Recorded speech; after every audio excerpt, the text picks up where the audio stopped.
Hi everyone, thank you for following and watching our talk show podcast. Today we have a guest with an architecture background. It's a really interesting discussion in our 14th episode.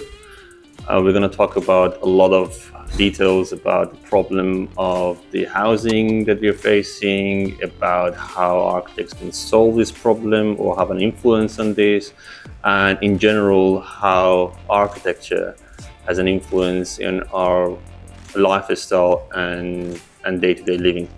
Please have a watch, and I hope you enjoy this.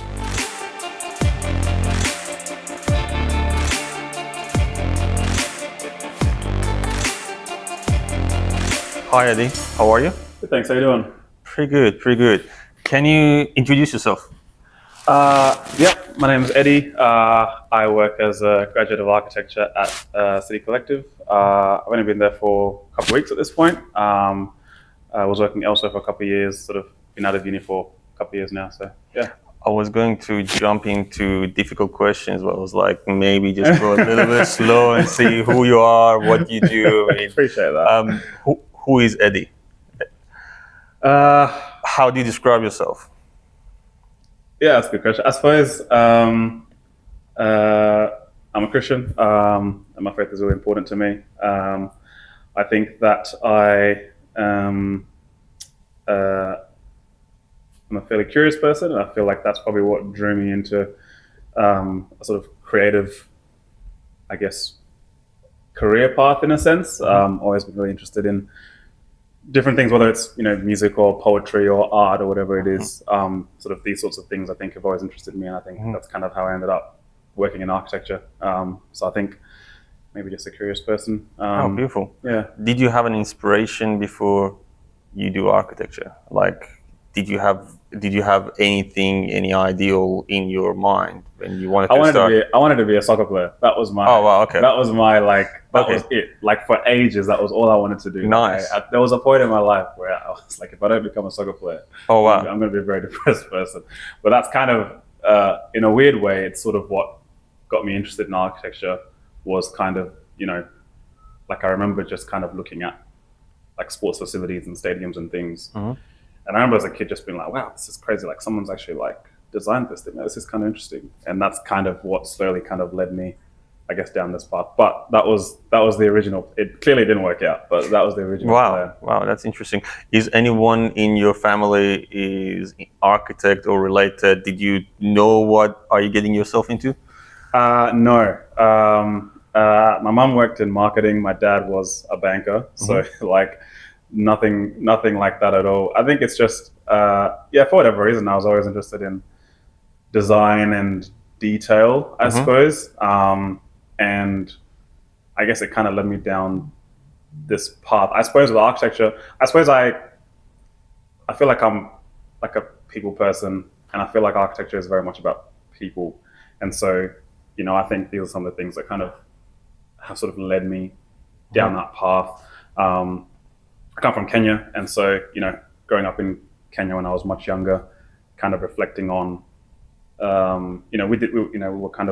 were doing okay, and sort of reflecting on how I lived versus how other people I knew lived and stuff like that. And I guess all these sorts of things made me very conscious of how people feel in places and spaces, and I guess these sorts of things made me. Yeah. You just mentioned something interesting, which was about the place and the space. Can you describe what is the difference between the place and the space? So I suppose like for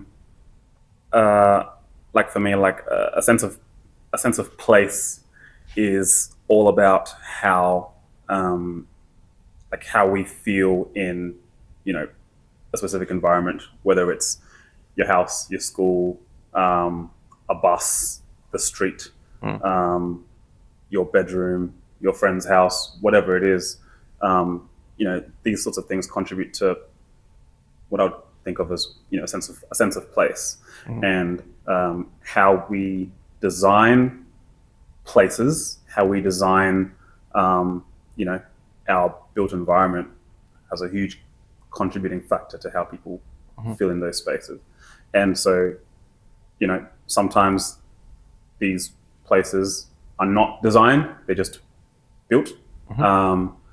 And sometimes they are designed. And I think oftentimes you can feel that people can feel the difference subconsciously without even really thinking about it. I think everyone kind of has a bit of an idea of subconsciously how they feel in, their office or in their university classroom or at home, or if they've moved home, how they feel from, the difference between one place and another. And sometimes I feel like maybe it's difficult to put words to how you feel, but that I feel like, this is all sort of the stuff that interested me when it comes to, architecture and design.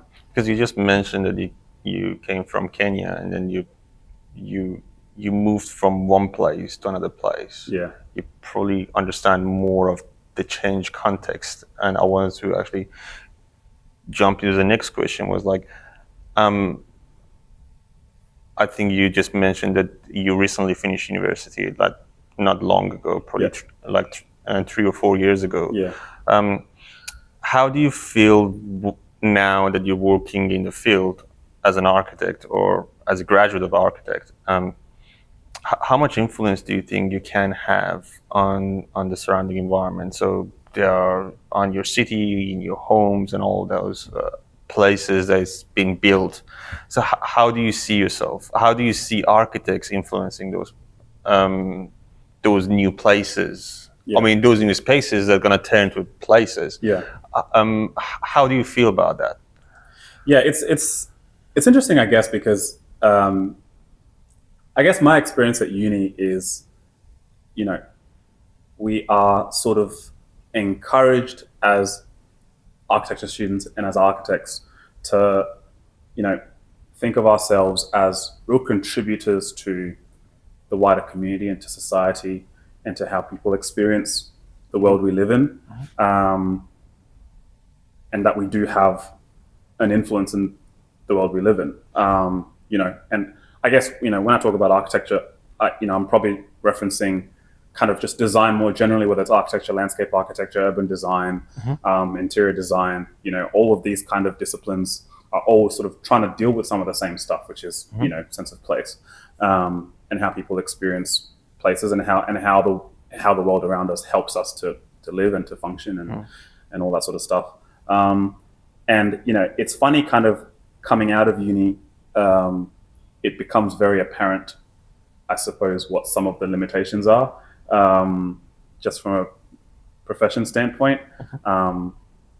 You've got your client who will have a brief, and then, you're the architect or something, and that's, we have our role, but then we have, contractors and we have subcontractors, and, there's limitations with budget and all sorts of stuff, and there's policies, and there's, there are a lot of, it's not this kind of utopian thing where, we can solve every single problem in the world. And actually, I think that's really important for us as designers to be aware that we are not, us alone, we cannot solve every single problem in the world through design.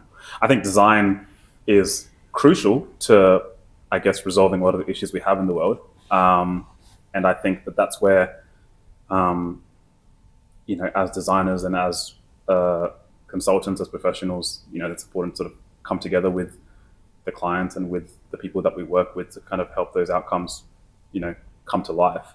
But I think it's also really important to, I think the risk at uni sometimes is we can kind of create this Superman complex where we can solve every problem in the world. And it's actually just not true.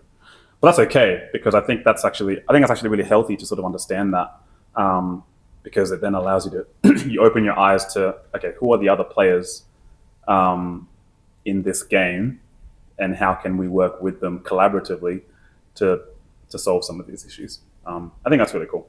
And do you think university gives you that opportunity to understand your limitations, or you realized those limitations when you were out of uni? I think I think I probably have learned more coming out of uni, and I don't really know how I feel about it. I mean, I think there's something good about the sense of empowerment that you do get at uni. I think that's really good.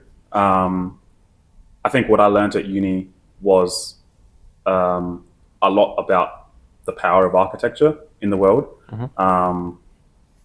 And that was great. And I think once I got into the real world, you kind of get hit with the limitations. I actually think that a lot of times those limitations, they're less of a hindrance and more of just a framework of how to help you solve problems. Like sometimes if you just have infinite scope with no boundaries, it's actually much harder to solve a problem than if you have some sort of a framework or boundary system, right? That kind of helps you focus a bit more. And so maybe, I feel like maybe there could have been benefit in some sort of,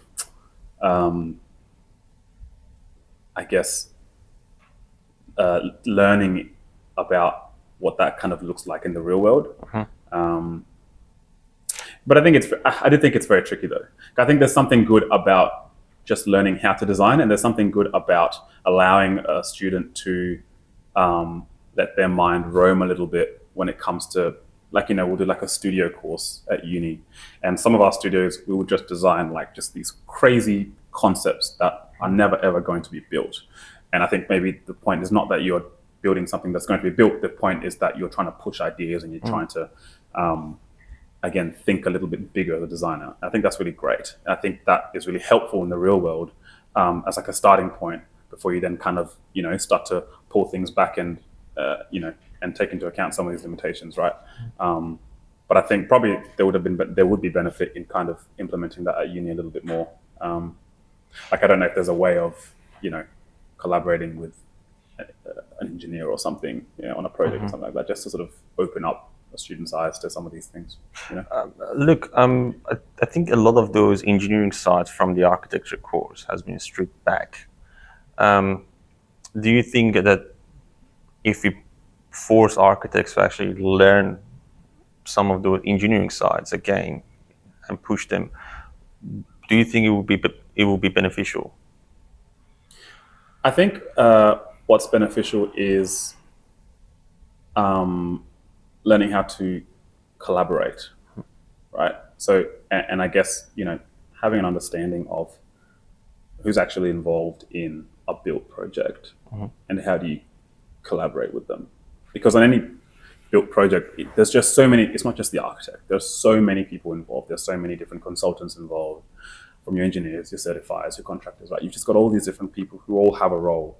And so, I think it's the more you can kind of appreciate these other players, the better your outcome is going to be. Like it's fun. Like it's all about like relationships and how you work with people, right? So if I'm just a really arrogant architect, I just don't think that, and I need to work with the structural engineer to help a concept come to life. Maybe the structural engineer is less likely to be flexible and work with me than if I can display a sense of, understanding their role, understanding their limitations, and trying to work with them in that way. So when I started at uni, I initially enrolled in a course that was called Civil and Architectural Engineering at Adelaide Uni. And I think it was trying to kind of address some of these things where it was sort of, you were going to end up with a civil engineering degree, but along the way, you were kind of learning a little bit about the architecture side of things. And I think the aim of that degree was to try and kind of bridge some of these gaps that sort of appear in the real world between the architects and the engineers. I think that's a good sentiment, I suppose. And I think maybe there can be a bit more of that, in a way. Oh, nice. I'm going to ask you a bit of a personal question, but it's related to architecture. Have you ever got the feedback from the family, friends, or just random people that, when they realize that you were doing architecture, and were like, oh, what do you do? Do you guys just paint and, draw stuff here and there? Have you ever got that? My brother says that all the time. My brother says all you do is draw. Okay. Yeah. So what is your response? Like, how did you react to that? I mean, because I'm gonna get to the next question is like, you mentioned that to have a successful project, you need to have a good collaboration, and the architect needs to be appreciative about the other team members who are going to help to succeed the project. Yeah. But do you think in this day and age, architects being appreciated, based on what they do and what they bring to the table? I think people just don't know what we do, to be honest. Okay. I think that, yeah, I think there's just like, so to answer your first question, yeah, like, I'll always have family members or friends who just don't really fully know what an architect does, or you just draw pictures all day or whatever. And I think, so my response to that is, usually something along the lines of, architects, our job as architects is to design functional spaces for people to live and thrive and, and to enjoy life, essentially, right? And so a space can be a building, it could be a park, it could be lots of different things. It can look lots of different ways. But our focus as architects, I believe, is on the people. So part of our role is to create beautiful spaces, and that's always a good thing, right? But I think it's much deeper than that. Like, we are kind of thinking about how a person experiences a space. How does a person move through a space? How does a space or a building or a project meet the needs of the client? There's no use in designing a really beautiful looking building that doesn't serve the purpose that it was intended to serve, right? And so because of that, you can't just build every building the same, because a hospital does not function the same way as school does, and a school doesn't function the same way an office does. And so this is part of our job as architects, is to kind of get into the world of the people we're designing for, and design for them. And so I feel like a good designer is kind of, constantly trying to learn about other people. Like, if you're designing, let's say you're designing a school gymnasium, right? There's an element where maybe I just don't really know much about how that's supposed to work. So then I have to do an element of research into how's a school gymnasium supposed to function. Maybe there's a client consultation process where we meet with the client and we're talking about what they want out of the building and how it's supposed to function. But then if I'm doing an office building, then I have to do that again with a totally different type of client. And this is part of, I think, what an architect is or part of our job as architects is to get into the world of the people we're designing for, in order to design something that works for them, that is hopefully beautiful, and that meets their needs. This is kind of, and so I guess it's more than just drawing pictures on a page. It's do you think architects influence people's decisions? I definitely think we can. I think it depends. I think that I suppose maybe where people's fear might be is that the architect's going to take me down a really expensive route to design an end product that's just not what I need. I think sometimes the client will engage an architect and sort of be like, hey, what do you think is going to be useful for this, or what do you think is going to be beneficial for this? And I think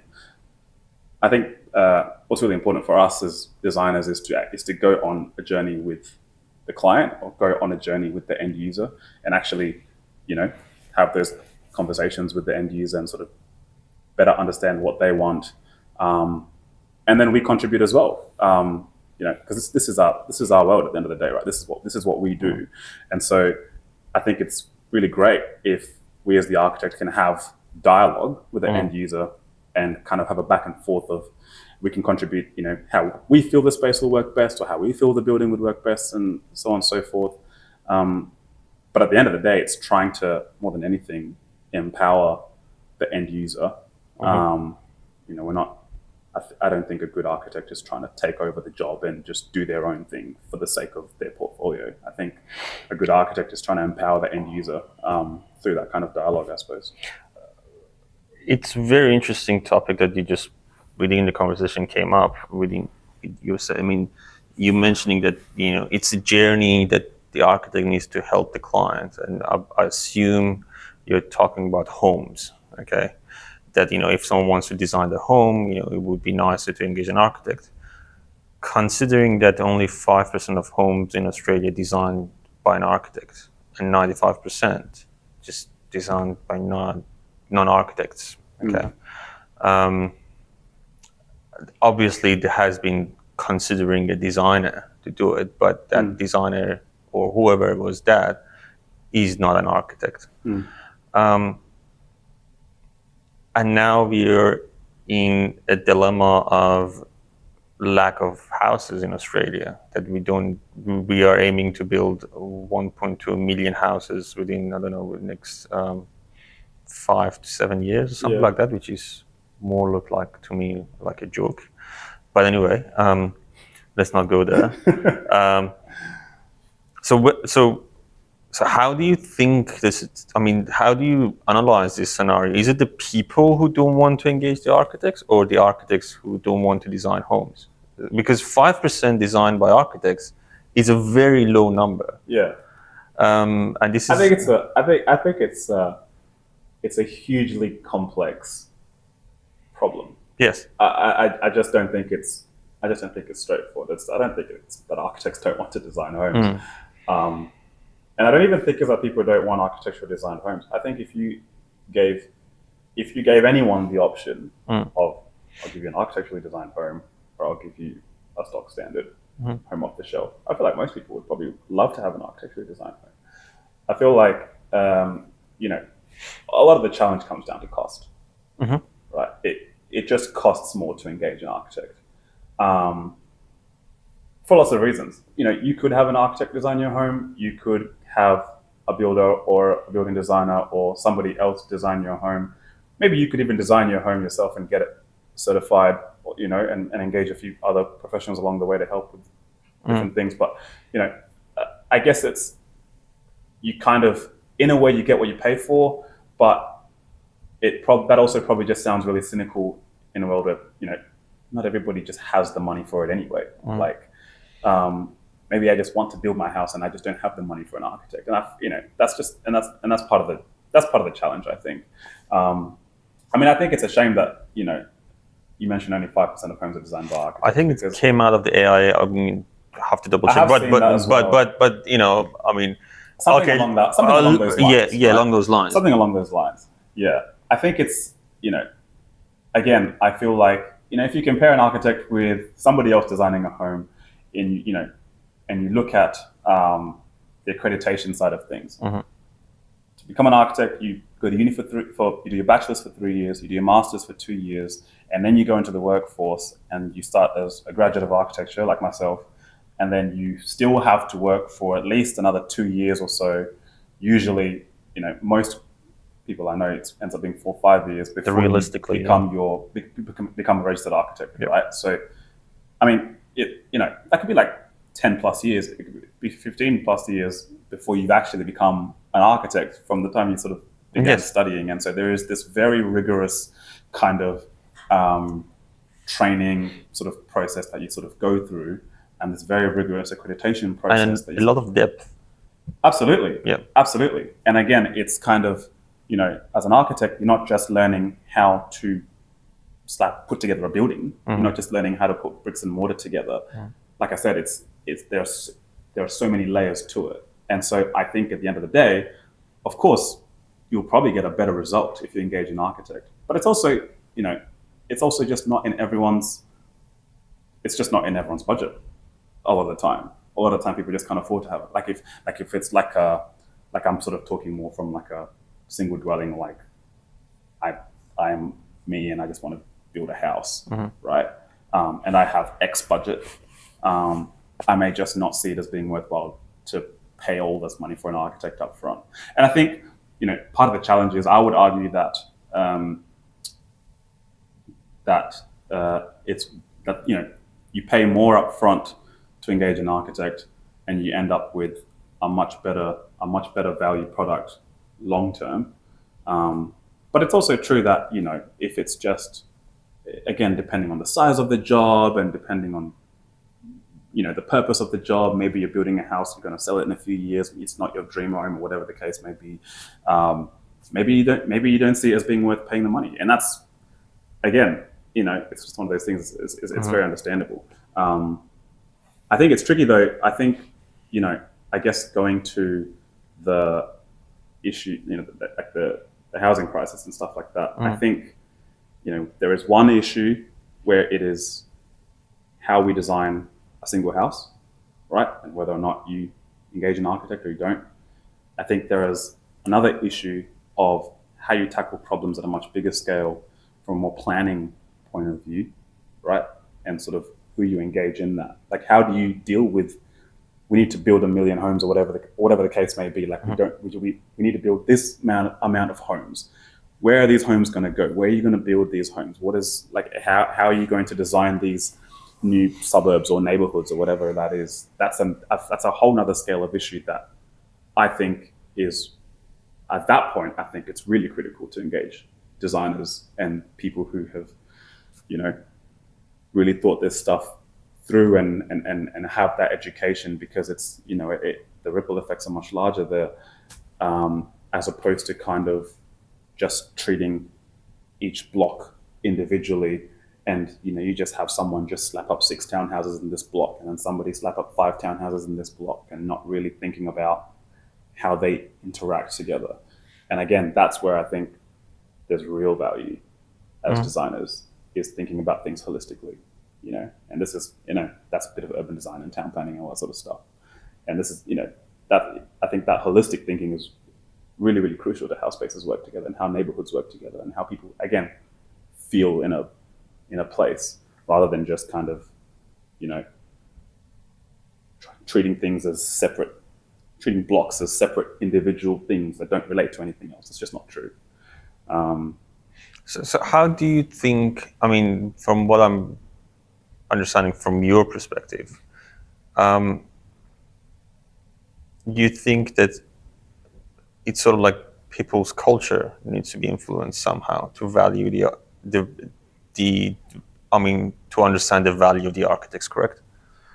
Yeah, well, I think it's, I feel like it's, part of our role as architects, as designers, is to educate people in, why we are valuable as professionals and the value that we bring to the wider community. Like, for me personally, I think that I take a lot of pride in my work, not because of any other reason other than the fact that I think what we do helps people and helps societies. As architects, we think at a range of scales. On one scale, I will be looking at doors and how wide a door has to be so that somebody in a wheelchair can fit through it, right? And they go into the bathroom. And that's really, really important. At another scale, I'm looking at the building as a whole and how it sits on site in relation to everything around it, materially, in its form, all this kind of stuff. That's, like, let's say, for example, you're building a building and you've got lots of heritage buildings around it. Like, we're in Lot 14 right now. You've got all these beautiful heritage buildings around the place. And then we have all these new buildings that are coming up adjacent.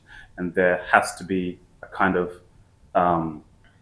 thought process into how this new contemporary building that you're building relates to this beautiful heritage kind of precinct that already exists. Again, so, the scales have shifted greatly, and we are kind of thinking about all of these things at once. And all of these things influence how people feel in the space and how people experience the space. And all these things are really important. And that's what we're doing as architects, is, constantly thinking about how the space works for people. I think that's really great. I think that's really, really important and critical to sort of, building better spaces, building better towns and cities and things like that. So I think that's where we bring value. I think that's what I'm personally really passionate about. And, I guess it's how do we communicate that with people? And so again, when I talk about taking people on the journey, right? Like it's not just with homes, like it's with any built project. Like, by the time someone has decided that this is what they want to build, right? They themselves, the client, whether it's an individual person or a company or whatever, have gone through their own journey to which they've come to this realization of, we have this problem, we need this as a solution. And it's really important for us as architects to actually take the time to listen to that and take the time to sort of understand that, right? And understand where they've come from and how they've gotten to this point.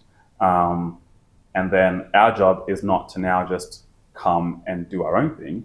Our job is to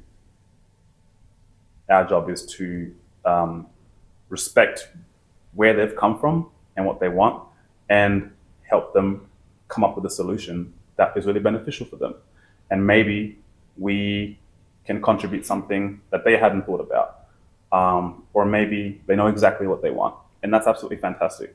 And that's our job, is to help them kind of with a product that meets their needs, with a project that meets their needs. I think that adds value. No, absolutely. And look, I'm trying to get the conversation towards the direction that, because we all know, like, if you go to a trade school, I mean, there is nothing wrong. It's very appreciative to go and learn the skills as an electrician or bricklayer or a carpenter. So within 2 years, you finish your school, and then you become an apprentice for a few years with a minimum amount of HECS depth. You enter the industry. I think the minimum wage that you get is above 100, if I'm not wrong, give or take.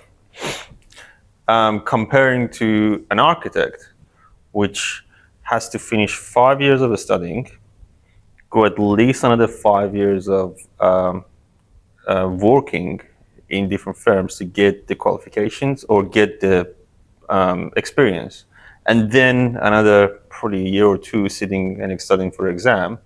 I'm talking hypothetically, but as you said, it usually takes up to 15 years realistically. And then after this much of years of experience and working, what I'm seeing in the industry is, like, by the time you get to that level, you're too scared of starting or working as a builder or as an architect on a project for yourself, because all that happens, you've gone through all this studying and seeing things at the worst case scenario, which then a lot of architects are like scared of touching things, scared of doing things out of because of the regulations, because they are deep into all those details. And I don't understand this dilemma, to be honest. How do you see that? I mean, do you think it's fair on architects that they go through like this much difficulty, and then the value proposition at the end of it doesn't add up in terms of the numbers? Yeah, it is a bit funny, like, in terms of purely in terms of sort of pay and what we kind of paid for what we do. I'll definitely, I can definitely say that I feel like as professionals we are undervalued. And I suppose I don't know all the reasons for why that is. I think, as I said before, one of the main reasons is just that people don't actually know what we do. Or people don't actually value us for what we do. I also think it's probably tricky as well, kind of in our industry, when you are bidding for work and you're trying to win work against your competitors, and everyone's bidding for work, and so you're trying to strike the balance of putting together a bid, like a price that is competitive, but that is also reasonable. I think all these things probably trickle down all the way to, what people are paid on in an architecture practice. And again, there are just so many complexities to that.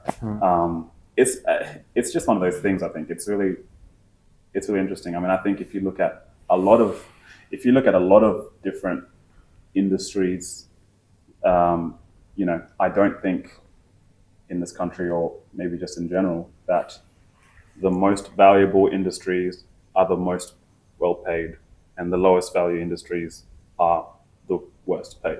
Like I would say, for example, that I think teachers are very underpaid for what they do, right? We entrust these people with our children for 12 years to educate them and grow them and stuff, and for what they do, they probably don't get paid as much as they deserve. And so I think maybe we're a little bit similar in that sense. And it's one of those, I think it's very complex, and I don't really know. But I do think part of the reason is that people just don't understand what we do. We just understand the value that we bring. So based on the Australian Institute of Architects, I think the architects are entitled on the paper to get 15% of the project. I think that can vary. But at the moment, it actually is down to 1% to 2% at the best case scenario, I believe. I don't know exactly. I was under the impression that it was kind of between 8 and 15%. Again, I think it probably comes down to your individual practice, your type of project. I think a residential project is very, very different to, a large-scale defense project or something like that. And, I think there's also variances in how contracts are sort of put together and things like that. But the other way I want to actually go around it. So I was reading somewhere that medical industry, I mean, doctors cannot compete with each other. So if you're a patient, so if you go to a doctor, another doctor cannot come and steal you from, it's very restricted in that sense. Yeah. And apparently architecture practices used to be like that. I'm talking about way back.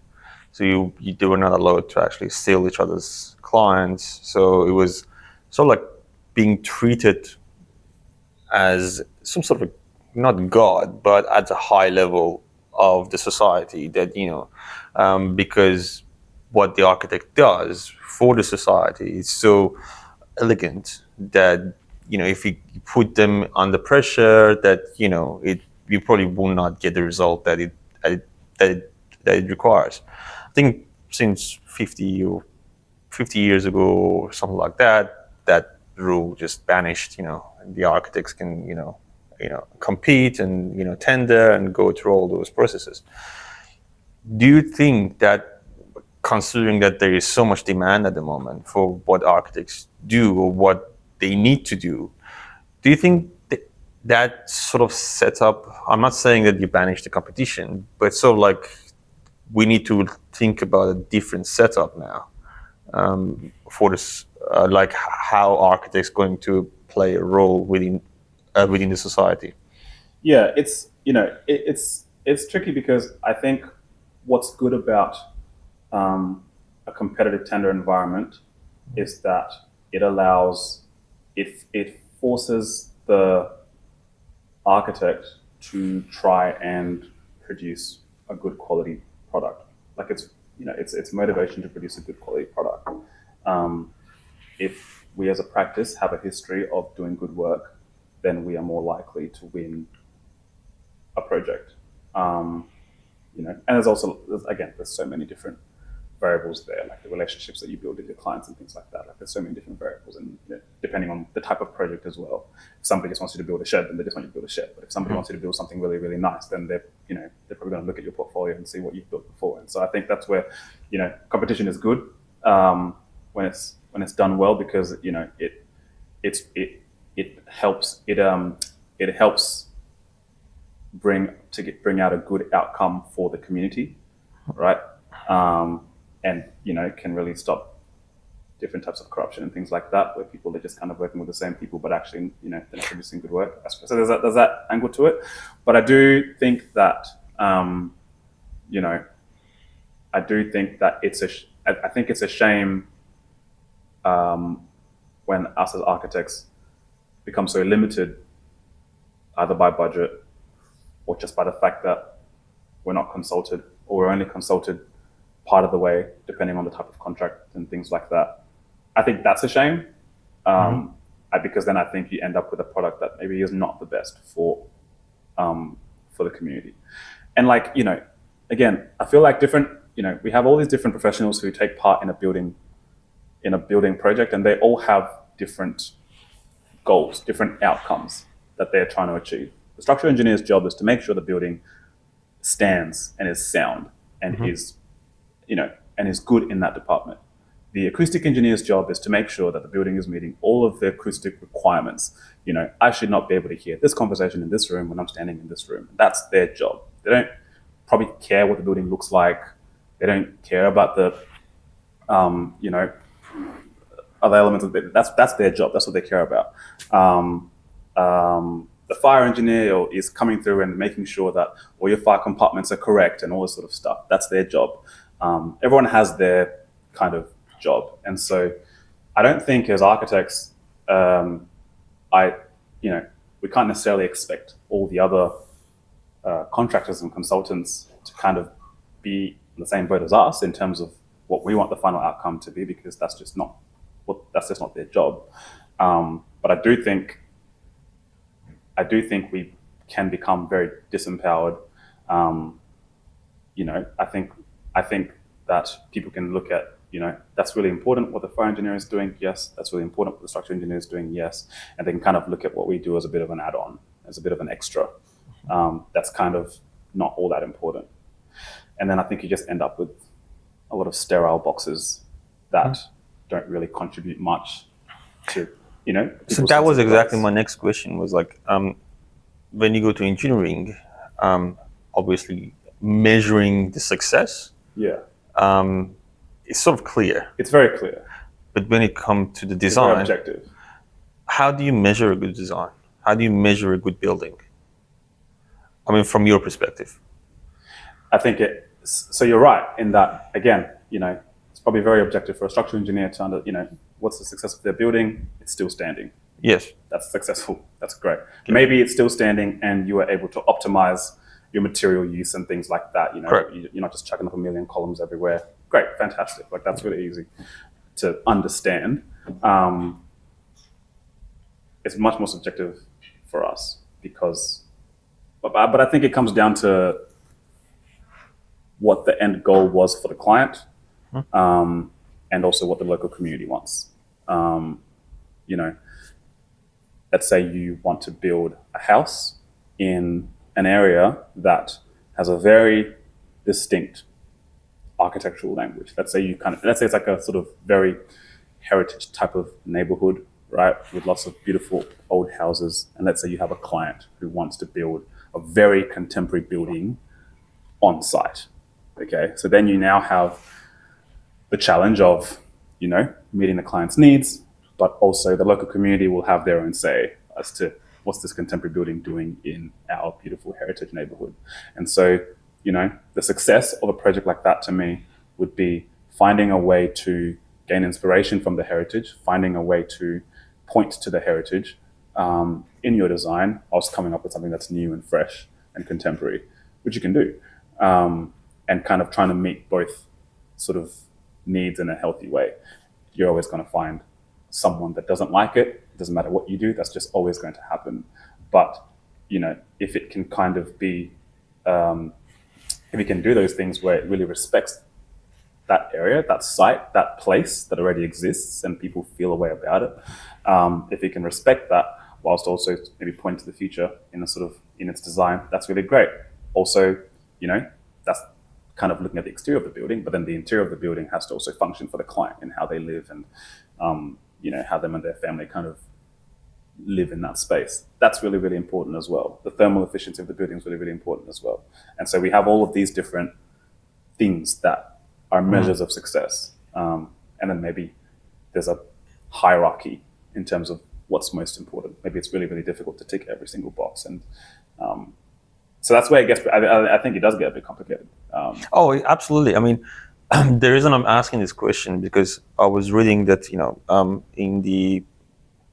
in the Middle East, there's a history. So there was, because in Middle East, having a central courtyard houses is very famous, and how you set up your houses, and then how you set up the urban environment is really important, because the amount of sun that you get versus the wind that goes through the houses, and the amount of the fresh air does influence the health of the space. So if you have enough sun and airflow within those spaces, so there is less likely that you get sick, for instance. And there has been research done that in some of the cities, because those proportions hasn't been followed, so people used to get more sick in those environments. So therefore, within centuries, people abandon those places. So that is one way of measuring the success of a sort of design. Yeah. Versus now we are living in 21st century. It's really difficult to actually create, or manage all of those requirements for a project. How do you, because and it mainly become emotional rather than logical now, because with today's technology you can build almost anything if you have money. Okay, how do you understand, when you want to actually go through a journey, or an architect wants to go through a journey, how do you think that how do you understand the priorities are important, or which elements are more important for the client? And do you, and if you do not agree with the client, or if you think the architects do not agree with the client, how do you manage that situation? What is your take on that? What is your perspective on that? I think that's where going on the journey with the client is really important. Like, I think the client will have an idea of what they want. And, you can kind of just take that at face value if you want to. But ultimately, there are reasons for that. There are reasons for why they've come to the conclusion that they've come to. I think it's really important. It's kind of a little bit similar to kind of that iceberg sort of model of you're trying to understand the why behind the what. And so I just don't think that most clients are going to say no to an outcome that is positive because they don't want a positive outcome. That's just not true. Most clients do want a positive outcome, right?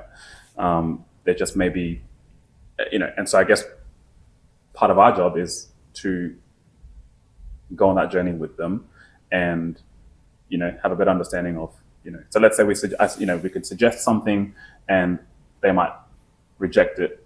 There's an element where if we think it's really important, do you think you should fight back? I don't think it's fighting back.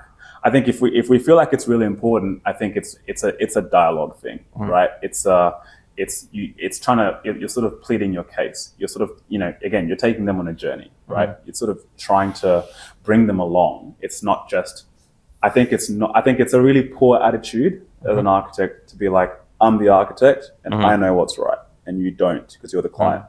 That's just a really poor attitude and you're just not going to get anywhere doing that. It's just not good.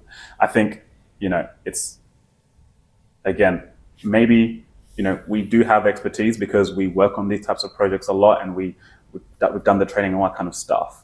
But if you just sort of point a stick to someone and say that I know everything and you don't know anything, then you're not going to get anywhere. I think it's much more beneficial to, try and, in a very respectful way, bring your point across and sort of educate them in sort of why this may be beneficial, this may be beneficial. And then at the end of the day, at that point, it's still down to the client. If the client says, I just don't want it, then that's just kind of is that, and you sort of have to respect the client's opinions. I mean, I do think there's an element to it where for me personally, I would not want to work on a project if I felt as though the client was deliberately trying to work against the best interests of the community, right? So that's a whole nother level of it altogether. Whereas if the client's saying I want this, and we as the professionals are saying this is actually harmful to the community, we believe you should do this instead, and the client's saying no, that's a different conversation, right? Maybe that's more of a conversation around ethics as an architect and our response, our duty of care as professionals, and sort of actually saying, well, actually, we don't feel comfortable working on this project because of this and this reason. And that's probably quite much more extreme, and you probably don't really find that. Most clients aren't trying to work against the best interests of the wider community, right?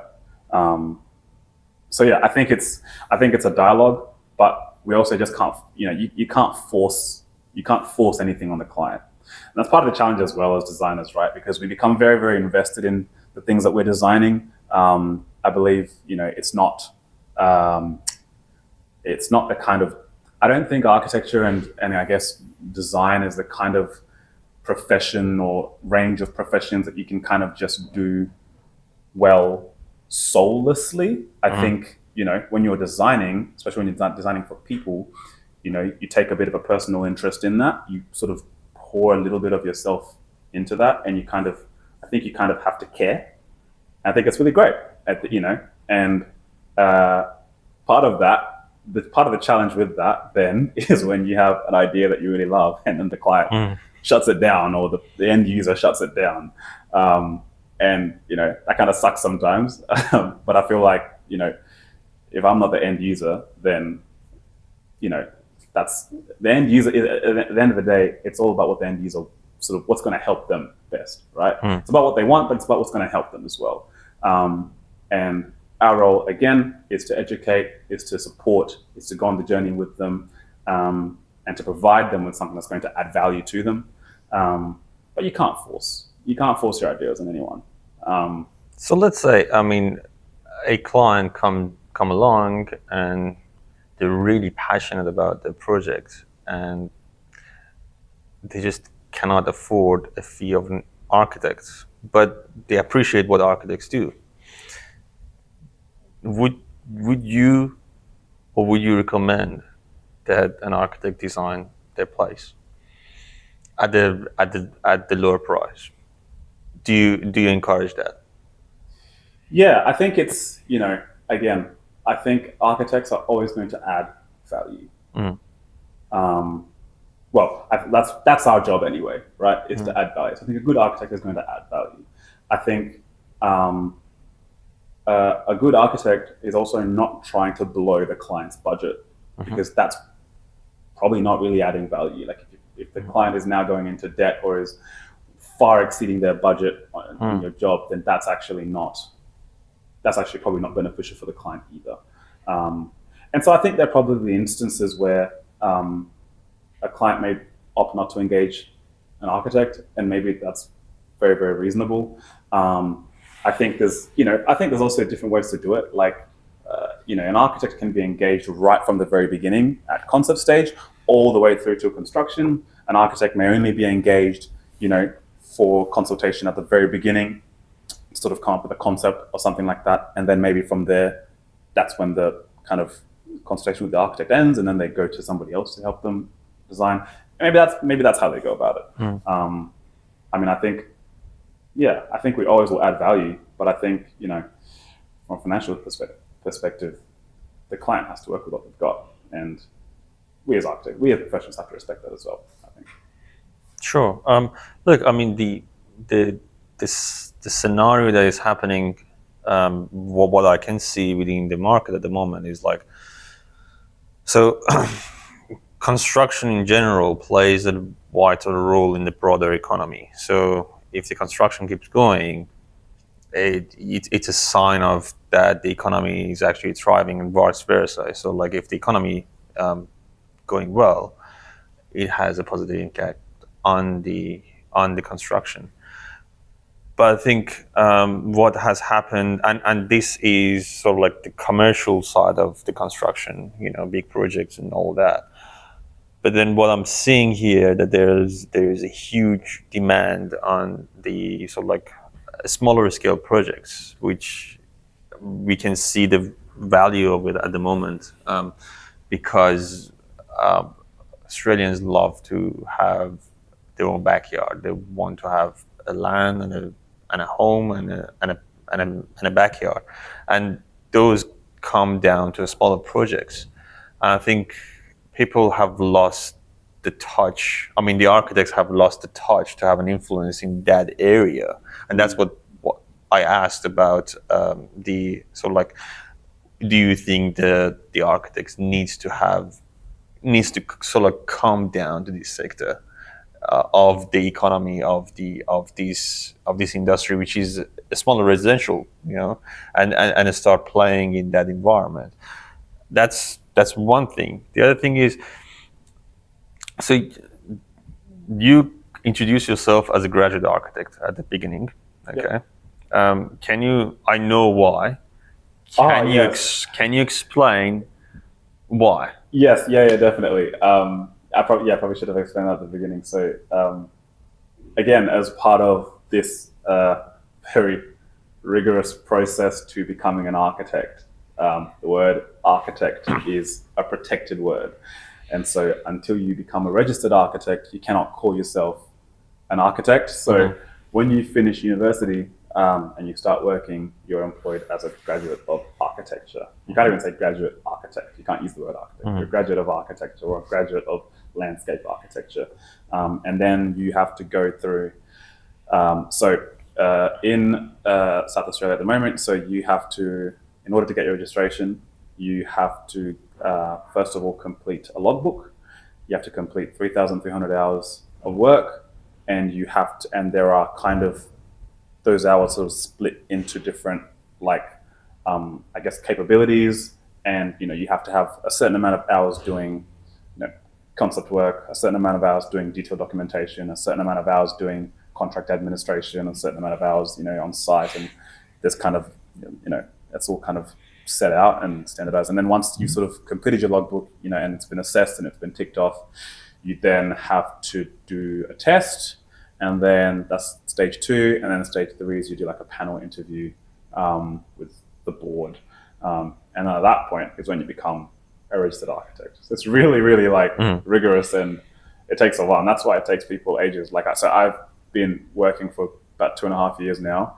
So as far as my hours towards registration, I've done my 3,300 hours. I've exceeded that, but I haven't ticked off the hours in every single stage of work. I've mostly done modeling and sort of documentation stuff, but I haven't done a lot to do with contracts, and I haven't done a lot that's client facing and stuff like that. Or I haven't been on site for enough hours and stuff like that. So that's why it takes people, from my experience, 4, 5, maybe 6 years, kind of on average, to get their registration. But yes, that's for those. And I think you forgot to mention, if before that period you called yourself an architect, the Institute of Architects can actually sue you, correct? Yeah, so the word architecture is protected and is a legal thing. Yes. You can't. Yes, you can be sued for calling yourself. So, considering that we are living in the middle of crisis of housing issue, and looking back at the history, there are famous architects like Eddie Omondi, the Japanese architect who did not have a formal architecture qualification and built amazing buildings. A lot of Australian architects actually inspire by his work. Considering that, and also the AI disruption is happening at the moment, in all the industries, and I'm pretty sure it's going to disrupt, and it's already disrupting the architecture world as well, and the construction itself. Yeah. Do you think that this process of getting from the graduate architecture position to a registration, do you think this needs to be revisited again? And because of considering the environment and all that, and if you were going to give a recommendation, how would you see it? Yeah, look, it's tricky. I think probably what's good about the registration process is I guess it ensures that by the time you've engaged an architect, you know that they have kind of been through the ringer and they've really kind of gone through an extensive process of learning and gaining experience before they've kind of gotten the title. So I suppose that's a positive thing. But by the time you've got somebody who's a registered architect, you know that they've sort of, you know, they've got a lot of experience behind them and so on and so forth. I think that, you know, Sorry, just for the sake of our audience. So you believe that there must be a practical solution say that people need to go through a process of getting registration. I think it's important that people who are in charge of designing spaces go through a process of, I guess, learning, and I think some sort of accreditation is important. I think you take someone like Tada Under, for example, who is an incredible, you know, architect, and my understanding is I think he just kind of taught himself through reading books and, you know, stuff like that. That's really cool. I think probably there are just only so many Tada Unders in the world, right? And so it's probably very difficult. But the really famous ones. Yeah, absolutely. But it's also very difficult to look at, you know, someone like that who is just a special case of an incredible just thinker, and say, well, anybody can kind of do that. I think maybe to your point, you know, I guess the flip side of it is, of course, you can get someone who goes through the registration process and is an average architect. Like, you can kind of get both sides. You can get someone who's not formally educated and is a really great thinker. You can get somebody who is formally educated and is not as great a thinker, perhaps. Maybe, you know, I guess you can get both cases. So that's why I say I think it is good to have some sort of a formal kind of process, just as far as like an accountability thing. You know, I think that's only good for, again, the communities that we are kind of building for. But I do think that, you know, as technology evolves, there needs to be a kind of flexibility with, you know, how we approach these things. So you mentioned AI, for example. AI is this, you know, kind of very disruptive kind of force that is entering everyone's industry, it seems. And you can look at that as a really terrifying thing, or you can look at that as something that could potentially be very, very useful. You know, I think for us as architects, it's really important to be able to adapt to kind of changes in technology. And this is kind of, I guess, and this is part of the whole conversation around value, right? Like, once upon a time, every single architect did everything by hand. Every drawing was drawn by hand. And that's just how we did things. And then as computers come into play, you know, you have CAD softwares like AutoCAD, where people are starting to move towards, you know, instead of drawing lines with your hand, you're drawing lines on a computer, and you're increasing your efficiency that way. And then now we have programs like we use a program called Revit, which is kind of, I think of it as AutoCAD on steroids, where as opposed to drawing individual lines, you're drawing building elements, and you're kind of working in 2D and 3D at the same time. And, you know, you're kind of, I guess, in a lot of ways, increasing your efficiency and your ability to collaborate in those sorts of ways. And again, this is technology coming through and influencing the profession. I think, you know, for me personally, I always think we have to look at it as, you know, not from the perspective of, I don't want to touch AI because AI is going to take my job, more so from the perspective of, how is this disruptive technology going to help me in my work to do my work well? You know, if you want to, you know, again, on the AI thing, I personally don't think that AI can take over the role of an architect. I think the architects were one of the rare professions where embrace technology and AI faster than any other industry, because it's a really labor intensive industry. And they embrace it, because anything that can make life easier for an architect, I think you'll be willing to use it, don't you? Absolutely. I mean, I think it's, again, anything that's going to take away, in our work, we we do lots of different things, we have lots of different tasks, and some tasks just take forever. Yes.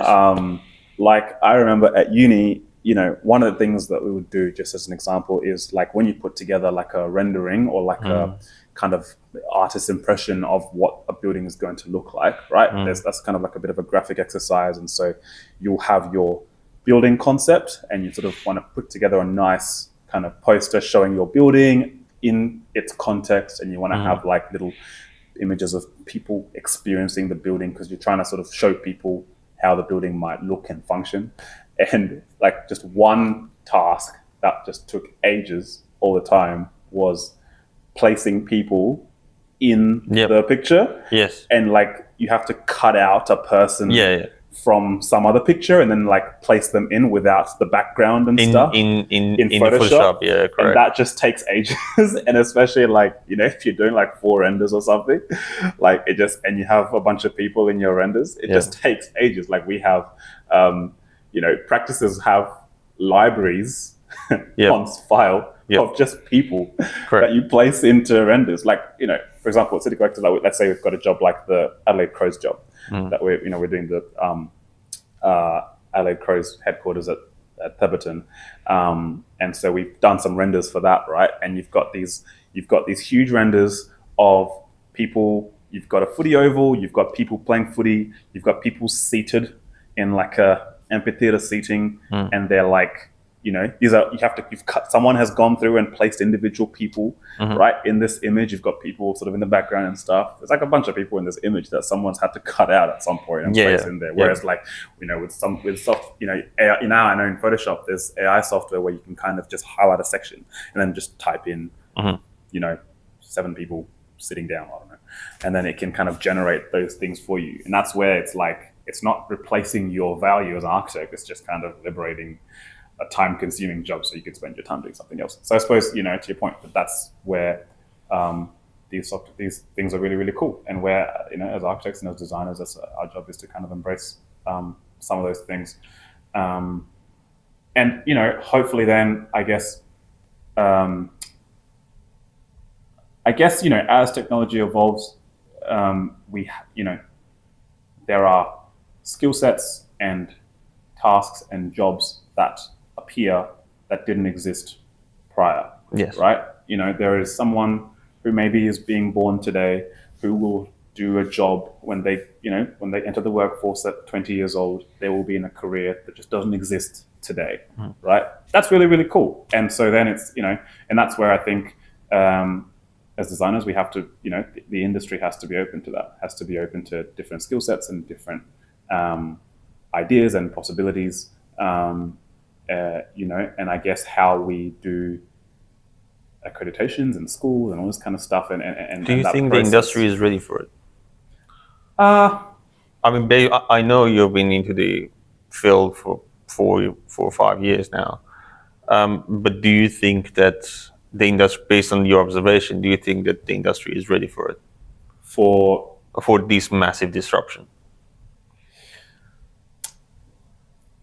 I don't know.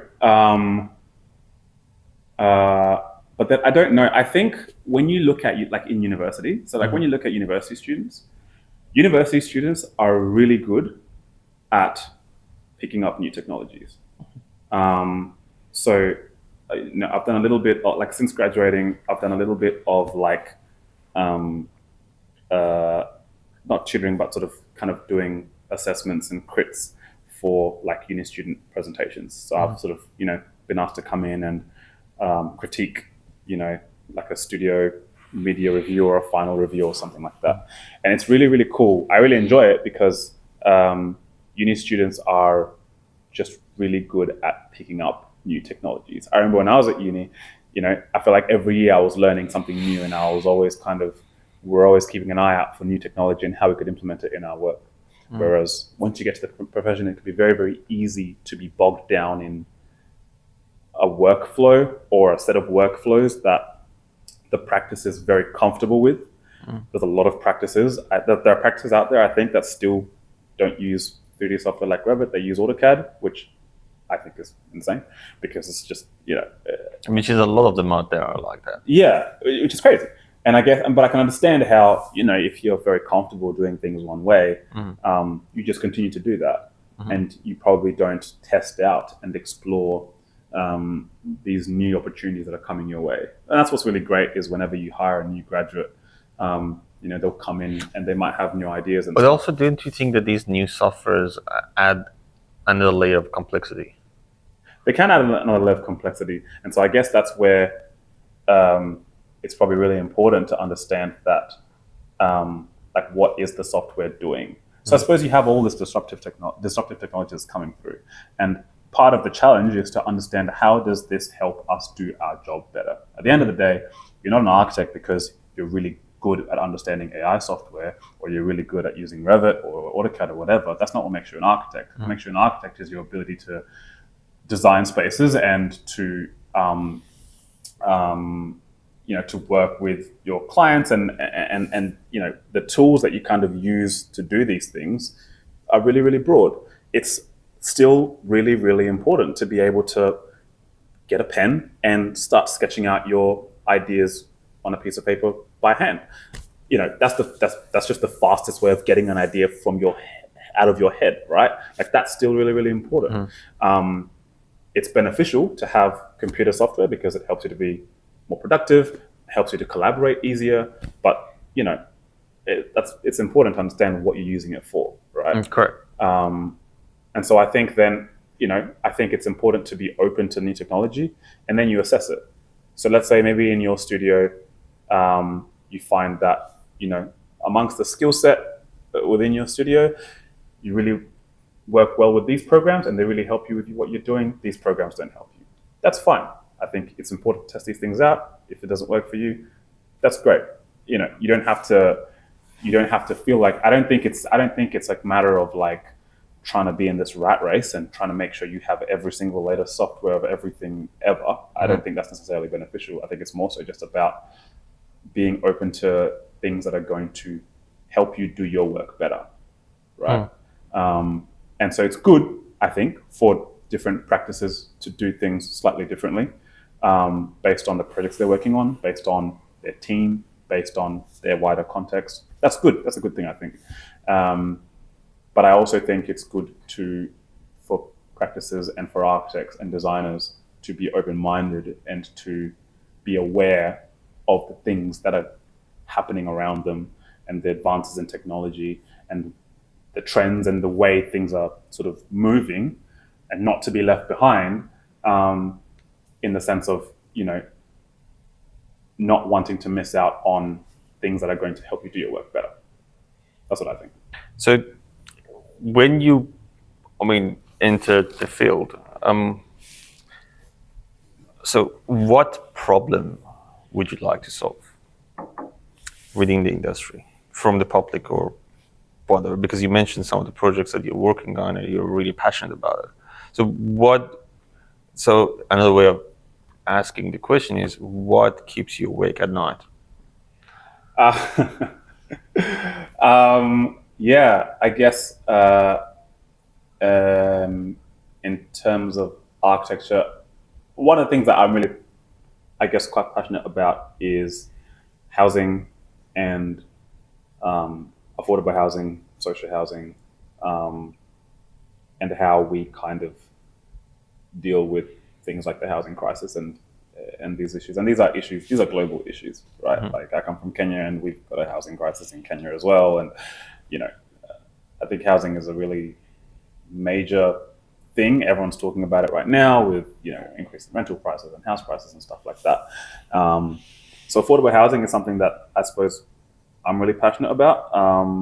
We've got a fair few sort of social housing and affordable housing projects at City Collective, which is really great. I think it's great because, again, as architects, our job is to add value, right? And our job is to, again, consider the client and consider the end user. I think it's really cool with something like social housing, right? Like everyone thinks of social housing as kind of substandard cheap housing. And I guess for me, I think the challenge there is how do you create housing that's cheap, but that is not substandard? How can you use clever design, clever construction methods, maybe new or unorthodox construction methods or design ideas to create living spaces that are cheap and affordable, but that actually I would want to live in, right? So, like at the moment, just sort of working on some of these social housing projects, our team is kind of, I guess we're constantly thinking like, how would I feel if I was in this space? I don't want to cheap out on the design or kind of just put together something that I would not want to live and function. I think that's really, really important, right? Not to think of these tenants as just being substandard human beings, but actually thinking about them as being real human beings who have real needs. And just because they can't afford to live in an expensive house doesn't mean that they can't live well. So that's something I'm really passionate about. That's obviously a challenge. Do you think that if we sort of because at the moment one of the challenges that I can see it's coming up when it relates to the policy. I promise I'm not going to go through policy or politics, but we can't just avoid it. Because the challenge that I can read from the industry or from the public is like, where do you want to put these houses? Because you don't want to isolate them. Yeah. Okay. Because if you put them out of the cities, you sort of like isolated communities, which sort of like, you don't want to do that because I would be living in those houses. Yeah. Okay. Yeah. I don't want to be isolated. Yeah. So how do you sell this concept that we need to sort of like mix I don't know, rich and poor, but sort of like a less advantaged people to advantaged people in the same place or close to each other and live? And then how do you think that how can architecture can solve that?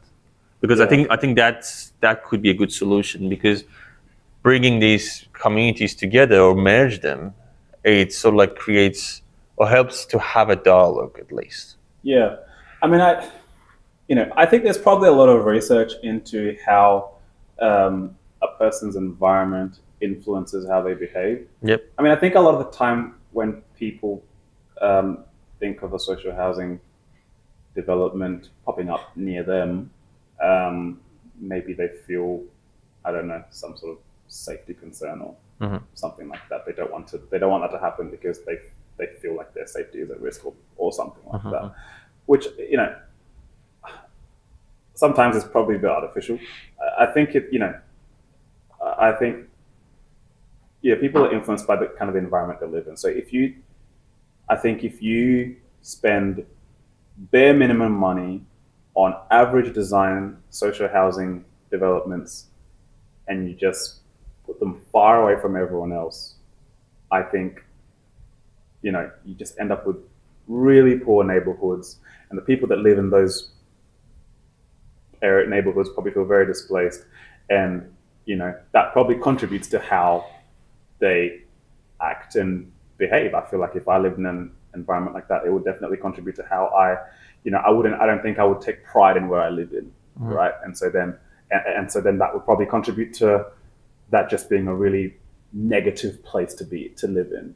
Whereas if you can find a way to kind of integrate these developments, I think, what's often a good outcome is if you can come up with a development that is a mix of social housing that's going to market, and you kind of mix the two and you kind of blur the lines. Yes. In a sense of you're not separating these groups of people as being your regular human beings and your non-regular human beings. I think that's a really poor outcome. I think that's crap. Sad. I think it's just crap. Yeah, correct. Really. I think it's a much better outcome if you can kind of blur the lines and sort of, create these mixed developments where you actually allow someone to feel like they are, like you welcome somebody into the community that way. And, like I think for the most part, if I was living in a development like that, probably if I walked past another tenant, I probably would not be able to tell most of the time whether they are living in a social housing unit or living in a unit that went to market. I probably wouldn't be able to tell. It's probably only when you segregate them that now I can tell, and I start to create this class difference in my mind. I think when you kind of can use clever ways to integrate them, it just creates better communities, and it creates a better sense of, I guess, pride in where you live, for these people that are living in these units. I think you end up with really positive outcomes. I think that's how you encourage that sort of integration. Do you know what I mean? How do you think? I mean, because you said you're working on some of those projects.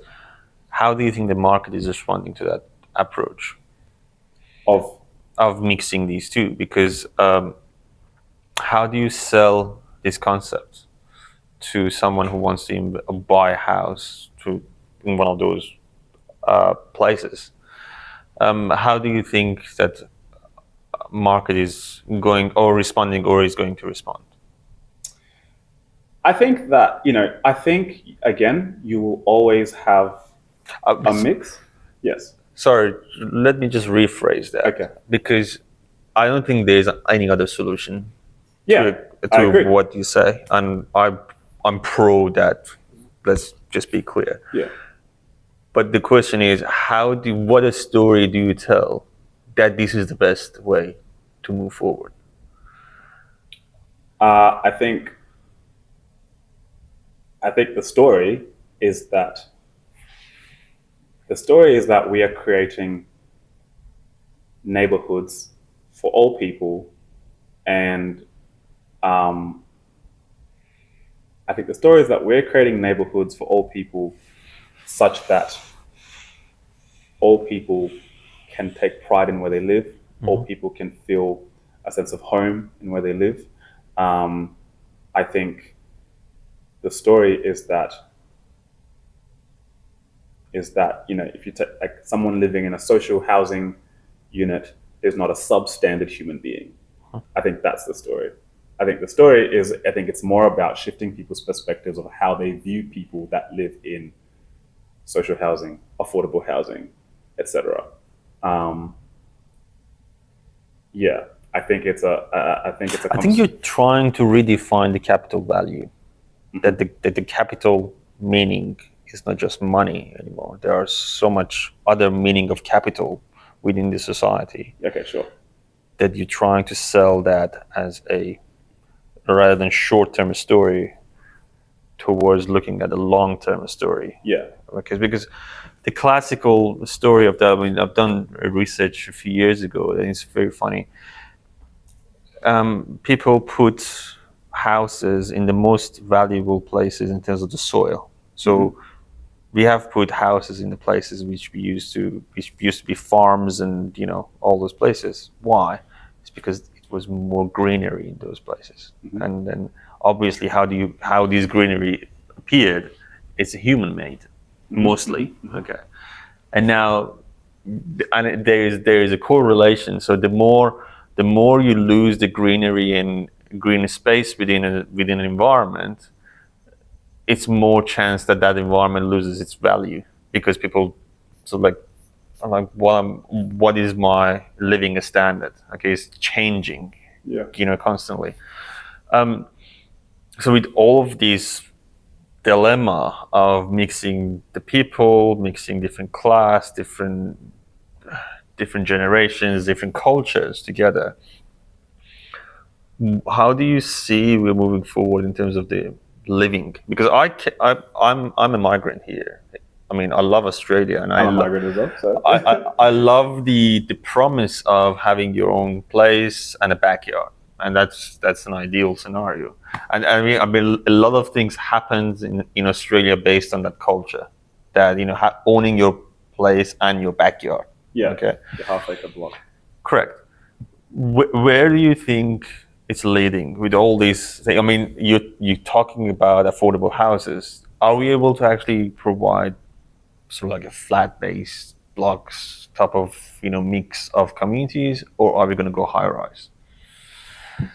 I think you need a mix. Mm-hmm. I think you need a mix of both. I mean, I think it's I think either realistically, realistically, if everybody wants to live in a half-acre block, either we create more cities or sub-cities than what we currently have to then attract people away from, everybody wants to live close to the city or whatever, right? And so how do you, again, if you want to build big houses, then you have to kind of move further and further away from the city now, because that's where the land is. And so either you create sub-cities or towns that are quite self-sufficient, that somebody living an hour and a half out of the CBD doesn't feel like they are missing out because everything that they need is close to them. Or, in my opinion, there probably needs to be a rethink of how we view living. And to be fair, in Australia, we have really big houses. Like, we just have massive houses. And if you look at how people live all over the world, it's just not always like that. In Australia, we kind of live in these very... It's kind of nice though, isn't it? Oh, it's wonderful. Yeah. Absolutely. Yeah. It is. But but then again, so I remember growing up in Kenya. In Kenya, you have, especially in Nairobi, where I grew up, you have a lot of these enclosed estates. Mm-hmm. So I lived in an estate that had, I don't know how many houses, and I remember it had standalone houses, it had apartments and stuff like that, and it was kind of like this community that was kind of in this kind of little area, and it was kind of this very distinct kind of community.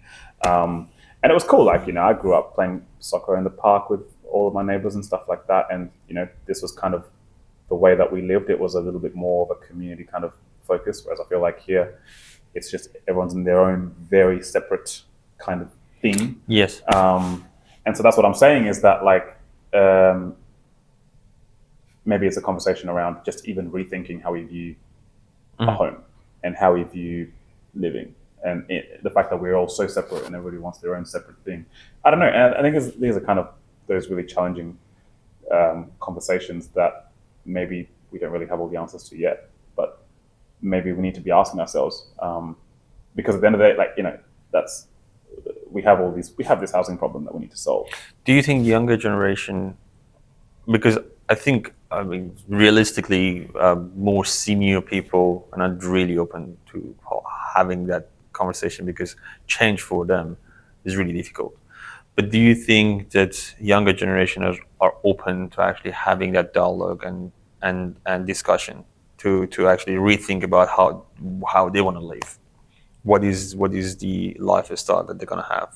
I mean, I start from yourself. Do you think that your friends or your community are willing to actually openly talk about it?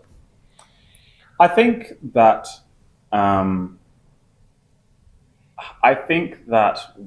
a younger generation has kind of been sold the Australian dream, yes, as it exists currently, and my people in my age bracket are now sort of coming to terms with just what the market actually is now and how expensive it is to live and rent and stuff. So I think probably the dialogue can begin to happen. I think we're probably at a bit of a turning point where a lot of us are still kind of holding on to that dream. But the reality hasn't hit yet, isn't it? Either the reality hasn't hit or we're, maybe. But then again, so maybe the dream does exist. Again, as far as maybe the dream should exist. Block thing. Maybe the dream can exist. Australia's a humongous country, right? We have a lot of land. So then it's if that's the case, then what's this? There's a bit of give and take, and so that's where to my first point, maybe we do need to build more cities and towns and things like that, and we need to consider these things, which again is where us as design professionals come in and start to consider those sorts of options. but something has to give, I suppose. So the last question that we usually ask is that I know you have inspirations and the people who you look up to, who is the person who is your inspiration locally? Someone that you can ring and talk. Okay. Who is that person and why? Locally. From it could be like someone that is within the reach, okay, of yours, so who is that person? Yeah. I mean, I suppose lots of people. I suppose as far as someone that is close to me, I'll probably say my dad. Okay.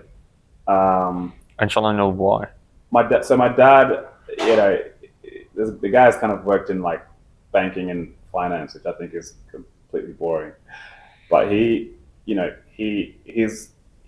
has a real like zeal for life, and he loves people. Like he really loves people, and he has this kind of hilarious way of just connecting with people. Like and so like he's the kind of guy, like if my dad meets someone from India, he already knows what is going on in Indian politics or something, and he'll just start a conversation about it, like just out of random, and we'll just look at him like, why do you know all this? Like, this is ridiculous. Like, he's that kind of, like, he loves to connect with people. He's very, very good at connecting with people. High emotional intelligence. And just, really, I think he makes people feel like they have value and stuff. And so, like, he's very good at networking and stuff because he's just great at connecting with people. And so I think, in a weird way, it's definitely an inspiration for me, even in my work, because he just places a higher value on people and their needs, and he cares about them. Like, I don't know how much the guy sleeps because he's all night long he's on the phone talking to family back home in Kenya and connecting with them and making sure everyone's okay and supporting them and stuff like that. And here, he's at uni I got a couple different architecture internships and things just because he was talking to this guy at soccer and he was talking to this guy over here and he made friends with this guy. And I think, just the way he connects with people, I've always thought was really, really cool and a real gift. And I suppose in my work, I would hope that, again, that's a lot of what we do as architects, is we try to connect with people like this, but also just in the work that we do. Yes. And so I guess in a weird way, I think it translates. And so that's kind of what I sort of hope to be like in how I interact with people, but also in the work that I do. Beautiful. I never get tired of talking to you, but unfortunately we have to wrap it up now because of the time. It was great to have you. Hopefully we can have you back soon, because I don't think this discussion is going to end that easily. But thank you very much.